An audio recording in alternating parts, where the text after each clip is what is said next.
Aloha kakayaka. My name is Major Kavika Keali'i Makakehau-Kahumoku with Na Puali Kiai, which translates into English the Royal Guards.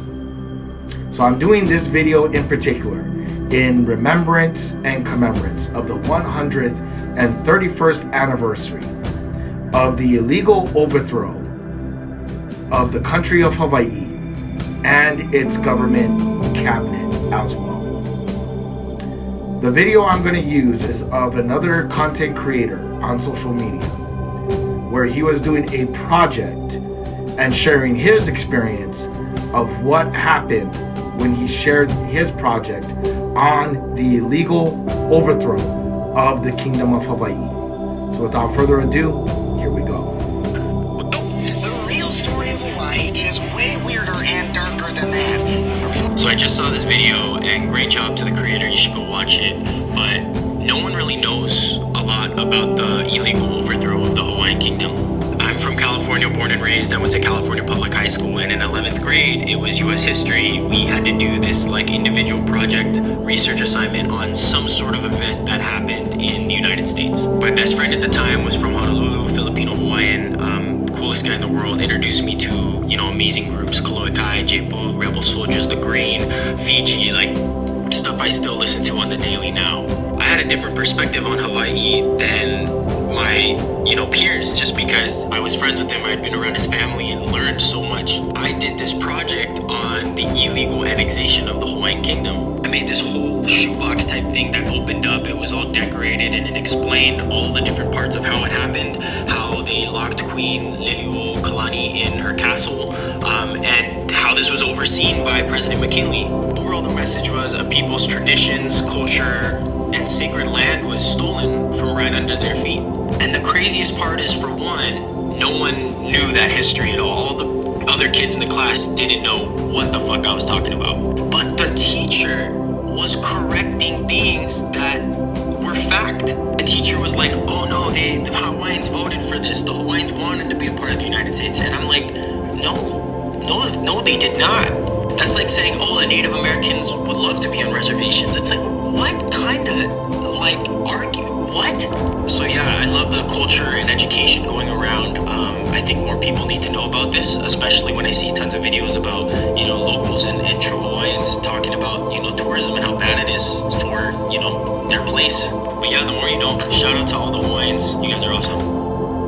First of all, I'd like to congratulate you for doing that project as part of your 11th grade U.S. history project. It takes a lot of mana, a lot of koa, both spiritual strength along with courage to do something like what you did. Not too many people would have done what you have done. So I congratulate you for that, Vern. Also, this video is living proof that the keiki, no matter from what nation they are from, are learning about the atrocities that were committed way before they were thought of and brought to this earth. The one thing I would like to correct, well, a couple things I would like to correct. First of all, and take this as constructive criticism, because the more you know, the better we can fight this fight together. So, first, Hawaiian is not a race. I'm going to show you what a Hawaiian is. So this is exactly what a Hawaiian is. It is a nationality. And a nationality is the status of belonging to a particular nation or a country.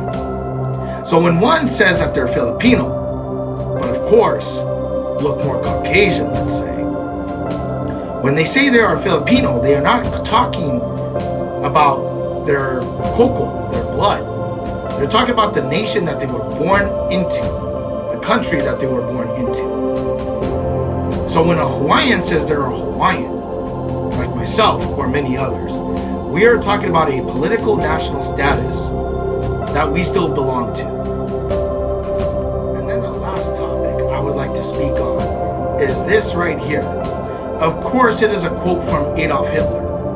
But again, we can still learn from even those that were looked at as the antagonists rather than the protagonists. Because even they can teach us something. So when we use the word annexation, right? This is a quote from Adolf Hitler. It says, annexation is a formal act whereby a state proclaims its sovereignty over a territory hitherto outside of its domain. Unlike secession, whereby territory is given or sold through treaty, annexation is an literal act made effective by actual possession and legitimizes by general recognition. Adolf Hitler. So, with that word annexation being thrown out, it raises this question. Is there a formal treaty of annexation recognizing that the Kingdom of Hawaii and the United States came to a formal agreement that Hawaii would be a part of the United States? The answer to your question, Bern, is no. So with that being said, the word annexation is also even thrown around a lot by Kanaka Maoli and other subjects, whether Haole, Pake, you name it, that live in Hawaii right now. Throw that word around because they truly don't understand what the word annexation means. To be annexed is like that quote stated by Adolf Hitler. It is where a country comes to a formal agreement on both sides that this is what's going to take place and this is what's going to happen. Under President William McKinley, the United States did try annexation. However, when the coup petitions were brought into effect, and they saw, especially Grover Cleveland, when he was president, investigated, and saw that the evidence stacked up against them, that Hawaii never relinquished its rights to sovereignty, and saw that 90+% of the native indigenous Hawaiian population, the Kanaka Maoli, signed petitions against the illegal annexation for territory and statehood. The United States said, no, we can't do this. It's an act of war. It is illegal. It is war crimes against another country, especially against a treaty partner, because we're also allies with the United States and many of its enemies. So, annexation cannot be a word that's used and thrown out there loosely by any one of us. It was an illegal overthrow, a coup d'etat. Our queen never relinquished her rights as the sovereign. She yielded her authority.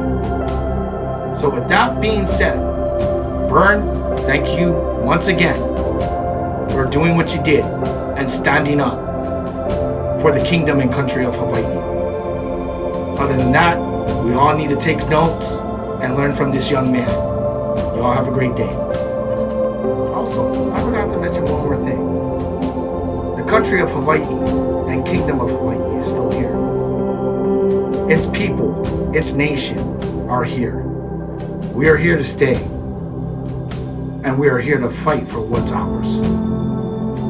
And we are not backing down.